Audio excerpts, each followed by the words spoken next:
Hello, welcome to my presentation. Today I'm going to be talking about greenability in software engineering, focusing on the impact of code smells and refactoring on energy consumption.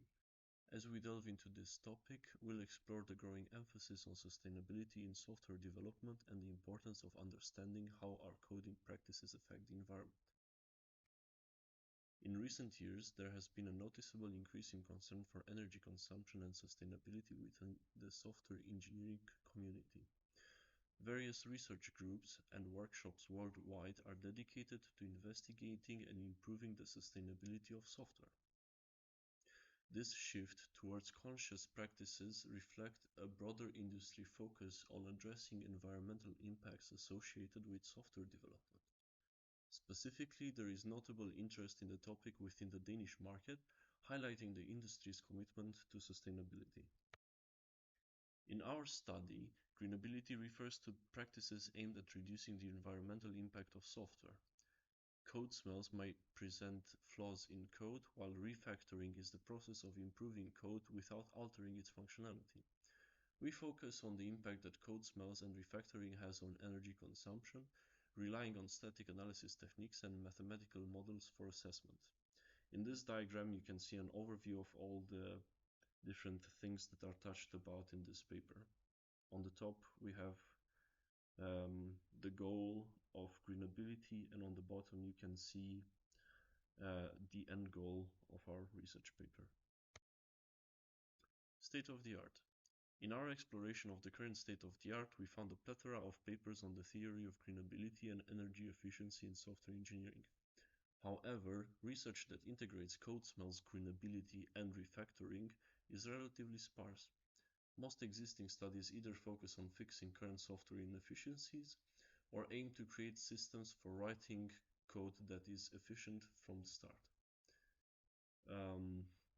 Recent innovations in this field include studies that utilize Android-specific tools to measure power consumption, offering quite valuable insights into mobile software development. This information can of course also be used for apps that are built outside of the Android environment. Several key papers have been used in our research, including developing sustainable and energy efficient software systems and green in software engineering. These works provide insights into measuring software efficiency and defining greenability. Additionally, a survey of energy concerns in software engineering covers essential topics related to greenability, power consumption, code smells, and refactoring. Also, the paper on the impact of code smells in the energy consumption of mobile applications is the one that offers an insight into power consumption on Android devices. Study methodology. Our study goal is to analyze the energy consumption of source code before and after refactoring. We are focused on understanding the impact of refactoring code smells. We adopted the goal question metric template to systematically define our study goal as follows. First, we analyze the energy consumption of the source code before and after refactoring. Why? Well, for the purpose of understanding whether refactoring code smells can impact the energy consumption, thereby changing software greenability. This is done with respect to how much the energy consumption increases, decreases, or remains the same when the code smells are refactored. This is done from the point of view of software engineering researchers that have an interest in software greenability. This is again done in the context of open and closed source projects. Based on this, we came up with the following research questions, where research question 1.1 and 1.2 refer to the frequency of code smells or code smell agglomerations in said projects or repositories. Research questions 2.1 and 2.2 refer to the frequency of refactorings or composite refactorings in the projects. And then research question 3 refers to the impact that these refactorings of code smells have on the energy consumption.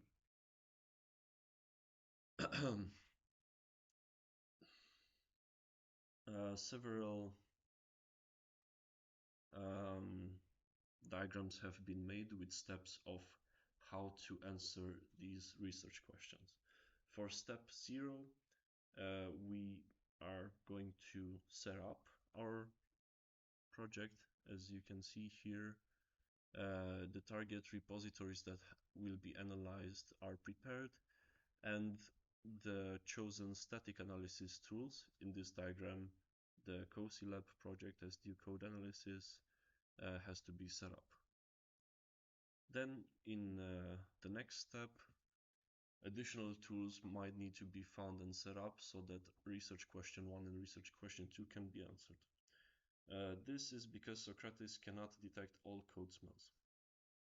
More than one tool can be used, of course, and a script for analyzing and comparing the results from these tools should also be developed to generate an overview report. The final artifacts of this activity should contain information that directly addresses research question 1 and, well, research questions 1.1 and research questions 1.2. The analysis should be done on the entire history of a repository to create an analysis of when, where, and what code smells are present. After this is completed for a number of repositories, the next step can be taken, which will bring light to research questions 2.1 and 2.2. And when those are done, research question 3 can be answered as well. The rest of the diagrams can be found in the report. Tools and deliverables from this project. Tools that have been used so far are SonarQube and SDU code analysis, and experimentation has been done with LLMs, so large language models, that can be run locally, such as Zephyr and Llama 2. Challenges and limitations include the diverse options for static analysis tools and discrepancies in definition for code smells. For example, SonarQube, which is a widely used tool for detecting code smells, may not capture all instances of duplicated code. COSI-Lab static analysis reports don't include anything about code smells besides duplicate lines of code. SonarQube can be used to make a report on code smells, but weaknesses with it are that it needs to be manually set up for each local repository, which takes quite a long time. And also, if you wanted to be able to use the history of the repository, you need to have ownership to the repositories themselves. A better way to do this should be found, but it hasn't been found yet. This is the mathematical model from the book Estimating the Energy Consumption of Model View Controller Applications. I mean the paper. This could be used to measure the power consumption of a MVC app using static analysis stats. As you can see, it makes use of the source lines of codes, cyclomatic complexity, duplicate lines of code, and code smells. And then you should be able to just plug that into the math formula and you should be able to get a result. If it's accurate or not remains to be determined. This is one of the tools used for experimenting with large language models. It is called LM Studio, and it allows you to run models locally on your machine. So for example, if there is going to be work made with closed source repositories, this should be used instead of an online solution, so that there is no risk of leaking the code. You can start a local server using this app,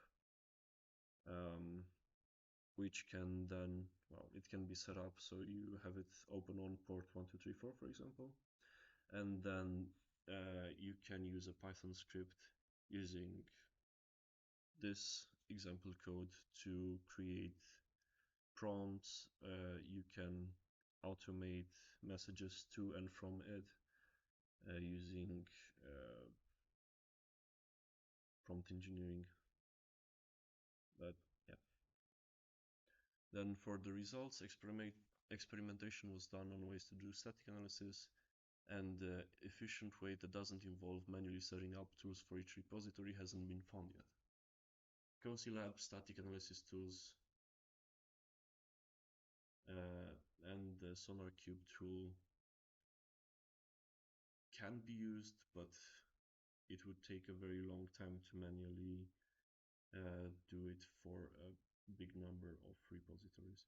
It might be a good idea to manually use these tools for some commits just to have some starting data, but a good way to batch analyze a huge chunk of code should be found.